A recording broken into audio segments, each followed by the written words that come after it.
Hello, everyone. In today's topic, we're going to explore the possibility that people before, let's say, just 100 years ago, were able to build double faster than we today doing in construction.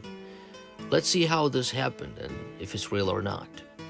One of the buildings I ran into during my visit to Seattle, Washington, US a few weeks ago was this awesome, beautiful Holy Names Academy building. Wikipedia states that its construction began in 1906 and was completed in 1908. And there seems to be nothing out of the ordinary till you start getting into the research of available information. Let us start with its architect. Wikipedia states that the architect of the neoclassical style domed building was Albert Breiting.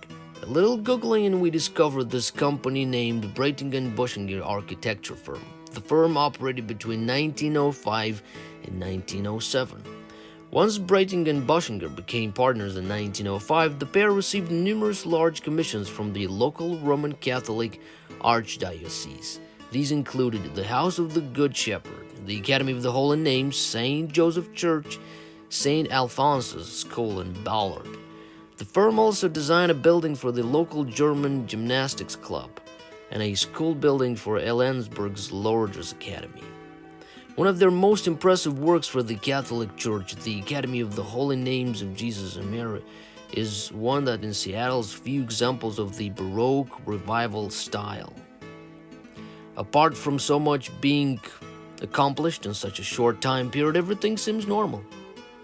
There is even a picture of the building which looks like a post-construction photo. That day I stood next to this building in Seattle. I thought to myself that if this building was built in Rome or in St. Petersburg, it would look perfectly in place. Yet in this quiet Seattle neighborhood, it looked totally out of place. With the official date of construction of 1908, there should be no shortage of photographic and documentary evidence of the structure's building process. Looks like I might have been wrong. The above picture is what I constantly run into. Was this building built or renovated? Was it partially excavated during the Great Seattle Regrading? With such a beautiful building being in the process of being built, one would imagine that there would be somebody wanting to take a few pictures. Who could have wanted a photo or two? Maybe a reporter, an amateur photographer, or maybe the Holy Names Academy stuff. But nope, there seems to be no available photos of the construction site during the excavation phase. There are none for the beginning of the construction process.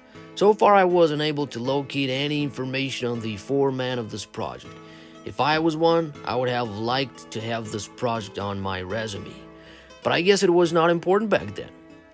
Where were the building materials made? Where's the proof of the chain of supply for this building? What transportation company was used to move all those masonry supplies to the construction site? It remains to be seen what documents can be produced via public disclosure with the city of Seattle. While I am less certain, given the date of 1908, I have a feeling that this is another one of those ghost buildings with an assigned architect and no concrete proof of its origination. After all, 1908 could just be an assigned date and Albert Breiting could be an assigned architect. We'll keep on looking into this.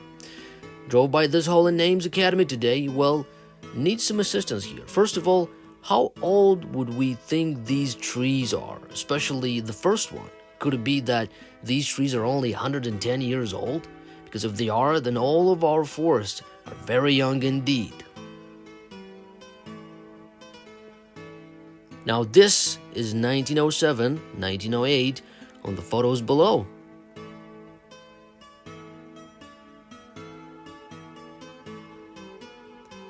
And additionally, a couple of postcards from 1909.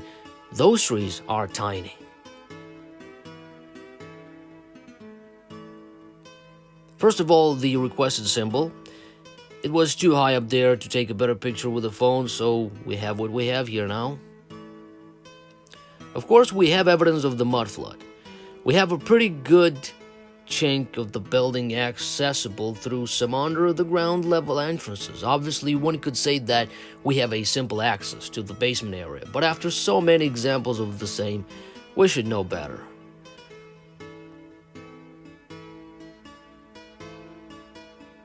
I also think this used to be the actual entrance door before the mud flood. At least, whatever is on the other side of the gate makes no sense to construct such an arch. And the today's door in the third photo below was probably just a middle window at some point.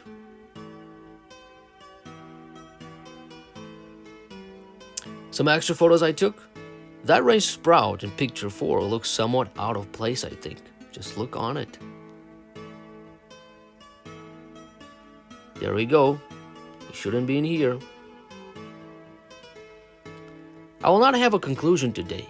Let me know you guys below down in the comments your conclusion. Make sure you hit that like button, subscribe to the channel. Thank you for your time.